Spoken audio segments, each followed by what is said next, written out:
बिस्मिल्लाहिर्रहमानिर्रहीम। बोलते कालम के साथ मैं आमिर जहान। और आज दुनिया भर के अखबारात में JF-17 थंडर ब्लॉक 3 की धूम मची पड़ी है। और इस धूम की वजह यह है कि बांग्लादेश ने भी ये जहाज़ हासिल करने में दिलचस्पी का इजहार किया है।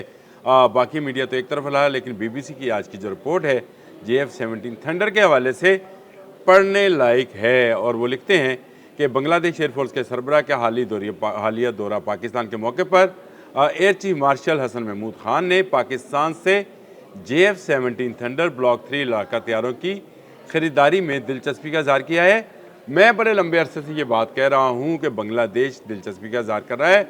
वहाँ का प्रिंट और इलेक्ट्रॉनिक मीडिया बार बार ये बात कह रहा था कि अगर किसी जहाज़ की ज़रूरत है भारत के मुकाबले में तो वो JF-17 थंडर ब्लॉक 3। और इसकी बड़ी वजह यह है कि 2019 और 2025 के मार्कों में JF-17 थंडर ने मार्का हक में वो मार्के कर दिखाए जिसकी धूम पूरी दुनिया में है। और उसके बाद आपको पता है कि अज़रबैजान में तो इस वक्त भी हमारे JF-17 थंडर ब्लॉक 3 जो है वो फ़ज़ाओं में परवाज़ कर रहे हैं। वो जो है लिखते हैं BBC वाले, मैंने उन्हीं को कोट कर रहा हूँ। JF-17 थंडर ब्लॉक 3 एक active electronically second array ASIA radar और लॉन्ग रेंज BVR से लेस 4.5 जनरेशन का मल्टी रोल लड़ाका तैयारा है जो मुख्तलिफ़ किस्म के जंगी मिशंस पर हिस्सा लेने की सलाहियत रखता है। पाकिस्तान ने चीन की मदद से ये जहाज़ बनाया था और इसने कशीदगी के दिनों में 2019, 2024 और फिर जंग मई में अपनी कारकर्दगी दिखाई। पाकिस्तान अब तक अज़रबैजान, म्यांमार और नाइजीरिया को ये तैयारे फ़रोख्त कर चुका है। और ख़्याल किया जाता है कि इराक़ और लीबिया समेत कई ममालिक के साथ इस तैयारे की फ़रोख्त के माहदे तय पा चुके हैं। यानी दुनिया में अगर किसी जहाज़ की फ़रोख्त इस वक्त जिस तरह किसी ज़माने में F-16 की क्रेज़ हुआ करता था, बशमूल पाकिस्तान बहुत सारे ममालिक ने ये जहाज़ हासिल किए थे।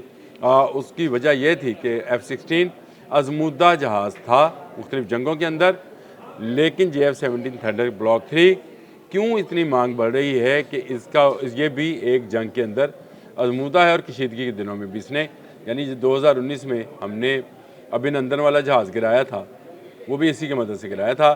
पाकिस्तान फ़ज़ाइया के तर्जमान ने BBC को बताया कि अगरचे बांग्लादेश के साथ अभी तक इस तैयारी के फ़रोग़ के हवाले से कोई मुआहदा तय नहीं पाया, ताहम उन्होंने इसकी ख़रीदारी में दिलचस्पी ज़ाहिर की है और इस हवाले से तफसीली बातचीत हुई है। जी बिल्कुल, निटिगेटिस होएंगी बहुत सारी कितने अरसे में मिलेंगे, कितने जहाज़ पहले मिलेंगे, क्या होगा क्या नहीं होगा, कौन कौन से उसके साथ मिसाइल्स और रडार जो हैं वो दिए जाएंगे, पायलट्स की तरबियत कैसे की जाएगी। और इसका तो हमने वादा भी किया है। हमारे एयर चीफ ज़हीर अहमद बाबर साहब ने तो ये कहा है कि हमारे पायलट्स और हम उनको मशाक जहाज़, जो कि वो भी पाकिस्तान का बनाया हुआ तरबीती जहाज़ है जो जंगी तैयारों के पायलट्स को ट्रेन करने के लिए बनाया गया है, वो भी दिए जाएंगे। ये तो हम दे भी रहे हैं। मंगल के दिन होने वाली मुलाकात में पाकिस्तान फ़ज़ाइया के मुताबिक पाकिस्तान के air chief marshal Zaheer Ahmed Babar Sidhu ने सुपर मशाक तरबीती तैयारों की तेज़ रफ्तार फराहमी के साथ साथ मुकम्मल तरबियत निज़ाम और तवील मुद्दती तकनीकी मामनत की यकीन दहानी भी कराई।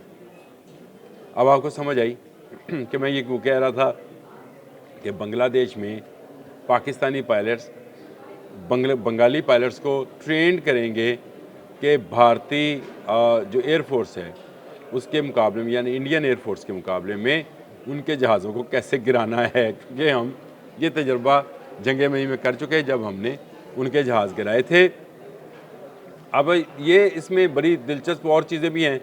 जिस तरह मैंने आपको बताया, उन्होंने कहा कि पाकिस्तान अब तक अज़रबैजान, म्यांमार और नाइजीरिया को ये तैयारे फ़रोख्त कर चुका है। लेकिन अज़रबैजान वाले 40 तैयारे जो हैं JF-17 थंडर, उनकी पहली टुकड़ी जो है चली गई थी। ये $4.6 बिलियन का तारीख़ी मुआहदा था। और याद रखिए कि दुनिया भर में इस वक्त जो सबसे बड़े ममालिक हैं, तमाम बड़े ममालिक हैं, उनके बड़े होने की दलील ये है कि वो दुनिया भर में अपना असला फ़रोख्त करते हैं। अमेरिका, रशिया, फ़्रांस, बरतानिया, चीन, ये वो तमाम ममालिक हैं जो असला फ़रोख्त करते हैं और इसलिए इनको सुपर पावर कहा जाता है। इस्लामी दुनिया में सिर्फ़ एक मुल्क है जो अपना जहाज़ बनाकर दूसरे ममालिक को फ़रोख्त कर रहा है और वो पाकिस्तान है। पाकिस्तानी फ़ज़ाइया के तर्जमान के ने अब तक फ़रोख्त करदा हथियारों की दुरुस्त तादाद बताने से गुरेज़ किया है। ख्याल है कि इराक और लीबिया समेत कई ममालिक के साथ इस तैयारी की फ़रोख्त के माहदे भी तय पा चुके हैं। यानी ये तसव्वुर किया जा रहा है या ख्याल किया जा रहा है या जो रिपोर्टर है वो मालूमात के मुताबिक बता रहा है। कुछ नाक़दीन इस बात पर हैरान है कि कई ममालिक रवायती मगरबी सप्लायर्स की बजाय पाकिस्तान जैसे तरक्की पजीर मुल्क से जंगी हथियारें ख़रीदने को क्यों तरजीह दे रहे हैं। JF-17 जैसे प्लेटफार्म की इन अफवाज के लिए क्या अहमियत है। अहमियत एक है, देखें जो इस्लामी ममालिक हैं वो रिलाई कर रहे हैं एक और इस्लामी मुल्क के ऊपर यानी पाकिस्तान के ऊपर, और पाकिस्तान इस वक्त लीडिंग फ्रॉम द फ्रंट है। पाकिस्तान वो मुल्क है जो कि वाहिद इस्लामी एटमी कुव्वत है, और पाकिस्तान वो वाहिद इस्लामी मुल्क है जो कि अपने जहाज़ बना रहा है और अब तो अपनी आबदोज़ भी बना रहा है, क्योंकि वो जो 4 आबदोज़ें चीन में बनी थी उनके 4 अब कराची शिपयार्ड में बननी है। तो ये टेक्नोलॉजी भी एक तरह से आबदोज़ बनाने की, हंगूर क्लास की वो आबदोज़ थी, मैंने गाज़ी पर किया था और आपको बताया था कि उसकी अहमियत क्या है और कितना लंबे अरसे तक और कितनी तेज़ रफ्तारी के साथ समुंदर की गहराइयों में ये सफ़र कर सकती है और रडार से दूर रहकर चल सकती है। और पाकिस्तान स्टेल टेक्नोलॉजी के अंदर ना सिर्फ तैमूर जैसा मिसाइल, JF-17 जैसा जहाज़ और अब हंगूर क्लास की आबदोज़ भी बना रहा है। तो ये वो सलाहियतें हैं जो कि हमने हासिल की हैं और एक लंबे अरसे तक हमने इसके लिए जद्दोजहद भी की है, और हमने ये एक दिन में, हम एटमी क़ुव्वत एक दिन में नहीं बने, हम जहाज़ बनाने की सलाहियत एक दिन में हासिल नहीं कर सके, हमने आबदोज़ बनाने की सलाहियत एक दिन में हासिल नहीं की। इसके लिए तमाम गवर्नमेंट्स ने और तमाम अफवाज के सरबराहान ने मिलकर काम किया है, और इसका नतीजा है कि आज अपने से 10 गुना बड़ी ताकत के को भी हम घास नहीं डालते हैं। और ये भी कल हमारे DG ISPR ने कह दिया कि भाई दोनों मिलकर आ जाओ, यानी अफ़गानिस्तान और भारत दोनों मिलकर आ जाओ, हम आपसे निपटना जानते हैं। और अब ये बात बिल्कुल हकीकत है कि जज्बा इतना है और टेक्नोलॉजी इतनी एडवांस पाकिस्तान के पास आ चुकी है जिसका कोई दूसरी दो राय हो नहीं सकती हैं।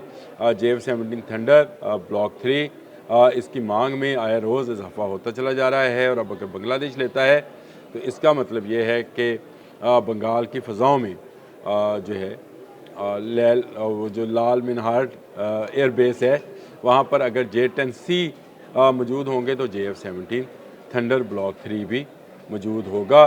ये मुलाकात इंतहाई अहम है और इंडिया में इस पर जो उनके तजियाकार हैं वो काफ़ी भौंक रहे हैं, लफ्ज़ ठीक है भौंकना, भौंक रहे हैं या सटपटा रहे हैं और सर पीट रहे हैं। इससे पहले वो तैमूर मिसाइल के हवाले से बयानात दे रहे थे कि वो पाकिस्तान ने इसराइल और इंडिया की जो मुआहदा है उसको सबोताज किया है तैमूर मिसाइल का तजर्बा करके।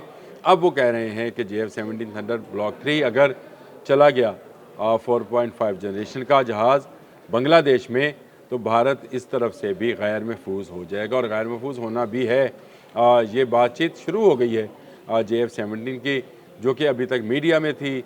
हम भी इस पर 2-1 व्लॉग कर चुके थे, लेकिन अब ये तो बात वाज़ह हो गई कि जब से बांग्लादेशी एयर चीफ़ ने पाकिस्तान एयर चीफ़ के साथ मुलाकात की है तो दुनिया भर में JF-17 थंडर की धाक एक मरतबा फिर बैठ गई है। और पाकिस्तान जो है इस्लामी दुनिया का वो मुल्क है जिसका जहाज़ टिकटों की तरह फ़रोख्त हो रहा है, टिकटों की तरह। और इसकी वजह यह है कि उसने राफेल जैसे, Su-30 जैसे, MiG-29 जैसे जहाज़ों को ज़ेर किया है, और S-400 जैसे जो इंटरसेप्टर सिस्टम है जो दुनिया का अब तक का जदीद तरीन सिस्टम समझा जाता था उसको भी मारा है। और ये मारने के बाद ये जहाज़ अब बुलंदियों से बुलंदियों की तरफ गामज़न है।